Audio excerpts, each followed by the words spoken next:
One of the English guns that was used by the Confederacy during the American Civil War was the Whitworth rifle. And Joseph Whitworth came up with a mechanically locked system with a hexagonal bullet that really proved to be incredibly accurate at long range. Sir Joseph Whitworth was one of the preeminent tool makers in England in the mid-19th century. So it's understandable that when the Royal Small Arms Factory at Enfield was having some production problems with the then new pattern 1853 Enfield rifle, they turned to Whitworth and they asked him to devise some tooling that would cut down on the amount of hand fitting that these guns required. Because though the pattern 1853 is one of the first guns ever made by the British Small Arms Factory to have theoretically interchangeable parts, early on, these technically interchangeable parts weren't really all that interchangeable. At the time, everyone figured this is the pinnacle. It's not going to get any better than this. Whitworth looked at it and said, I think I can do a little bit better. And number one was he wanted to reduce the bore from 5.77 down to 4.51. And then he, through his calculations, he calculated that the optimum size of the projectile itself, the bullet, was to be 3 times longer than it was in diameter. And with this elongated bullet, firing through a very, very unique rifling system, it was unmatched in accuracy. What makes the Whitworth really cool is that it fires a hexagonal bullet, a bullet that literally threads its way down the barrel.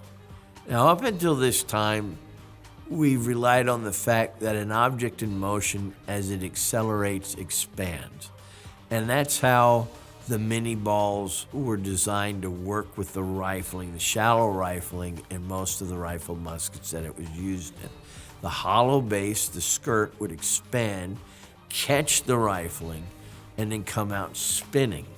With the Whitworth, the bullet was literally threaded down the barrel, so that when it was fired, which had a steep rifling rate, it would come out spinning correctly every time.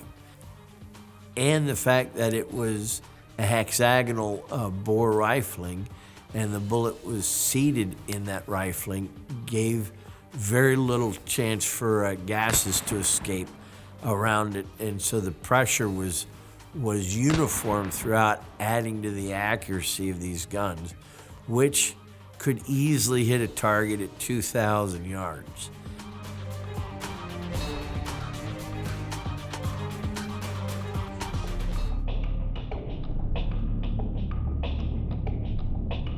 Joseph Whitworth, who was quite an engineer, probably one of the people that really helped kickstart the British Industrial Revolution in terms of making precise parts. He looked at the problem of accuracy and firepower, and he came up with his own idea. And his Whitworth rifle used a mechanically locked bullet. The British had used it in the Brunswick, which was like a ball with a band on it. But what Whitworth did is he basically created a long hexagonal bullet that essentially matched up to the grooves of the bore. And when you drive it fully down and then fire the gun, those deep grooves will impart the spin to the bullet. And he was so good at manufacturing, he kept his tolerances so tight that he had the better mousetrap, probably the most accurate rifle in the world at the time. The problem with the Whitworth system was, first of all, it was extremely expensive. Making the rifles were 2 or 3 times what a regular mini rifle would cost. And the gun fouled considerably. So repeated shots became more and more difficult to load. It was later determined that there was enough setback that when the gun was fired, you didn't actually have to have a hexagonal bullet. You could have a cylindrical bullet. They worked just as well. And so it was not uncommon for cylindrical bullets to be used in lieu of the hexagonal rounds. So no contract for the British military really ever comes to Joseph Whitworth, even though he has demonstratively proved that he has a superior arm.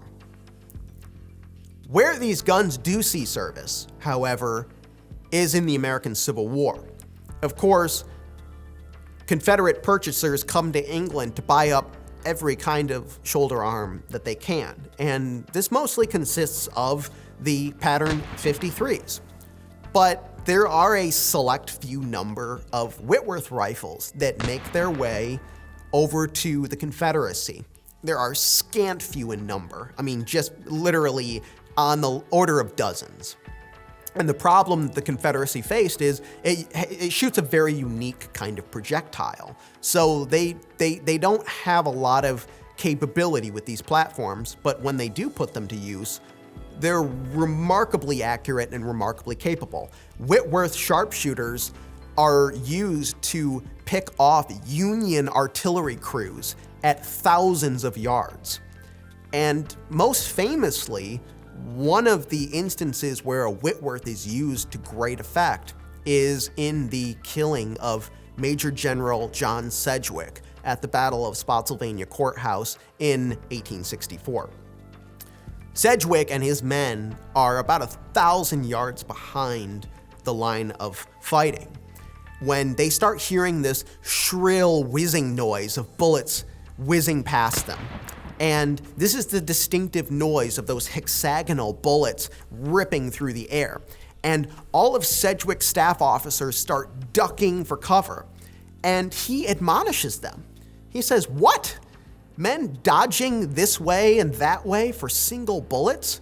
What are you going to do when they fire across the whole line? I'm ashamed of you. They couldn't hit an elephant at this distance."